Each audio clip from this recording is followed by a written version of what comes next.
సెక్రటరీలకు 104 కోట్ల రూపాయలు. సో గ్రామ పంచాయతీల సెక్రటరీలు సొంత జోలకెళ్ళి అభివృద్ధి పనుల కోసం డబ్బులైతే ఖర్చు పెట్టుకున్న సంగతి మీ అందరికీ తెలిసిందే.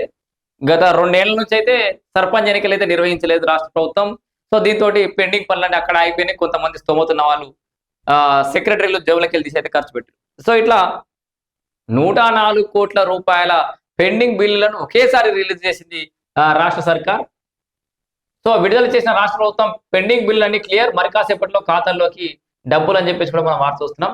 తెలంగాణ ప్రభుత్వం పంచాయతీ కార్యదర్శులకు దసరా కానుకలు ప్రకటించింది. వారి బిల్లులు క్లియరెన్స్ కోసం ఏకంగా 104 కోట్ల రూపాయలను విడుదల చేసింది. దీంతో పెండింగ్ బిల్లు అన్ని క్లియర్ అయినట్టే.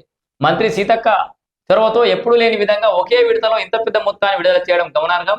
ఈ సందర్భంగా మంత్రి సీతక్క మాట్లాడుతూ పంచాయతీ కార్యదర్శుల సమస్యలను అర్థం చేసుకున్న CM Revanth Reddy, deputy CM బట్టి విక్రమార్క వెంటనే స్పందించి నిధులను విడుదల చేశారని, ఈ చర్య పంచాయతీ వ్యవస్థ పరిస్థితులకు దోహదం చేస్తానని. సో ఏదేమైనా ఇక పంచాయతీ ఎన్నికలు తరుముకొస్తున్న వేళ, గ్రామ పంచాయతీలలో పారిశుద్ధ్యం పడికేసినటువంటి వేళ, అభివృద్ధి సో ఆగిపోయినటువంటి సందర్భంలో ఈ గ్రామ పంచాయతీలకు పెండింగ్ బిల్లులు రిలీజ్ చేయడం సంతోషమే.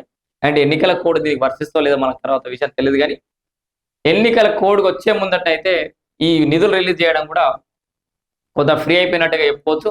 సో గ్రామాలలో ఇప్పటికే ఇప్పుడు సెక్రటరీలు జనరల్ పొద్దుగాలైతే ఊరకు తిరిగేటోళ్ళు, ఏది ఏడానే ఉందంటే ప్రభుత్వం ప్రచరితలేని వాళ్ళే ప్రచారం చేసే పరిస్థితి ఉంటుంది. సో అట్లాంటి పరిస్థితుల నుంచి బయటపడడానికి రాబోయే స్థానిక సంస్థల ఎన్నికలలో ఈ నెగిటివ్ ఫీలింగ్ పోగొట్టుకునే ప్రయత్నం అయితే కాంగ్రెస్ సర్కార్ చేసినట్టుగా చెప్పుకోవచ్చు.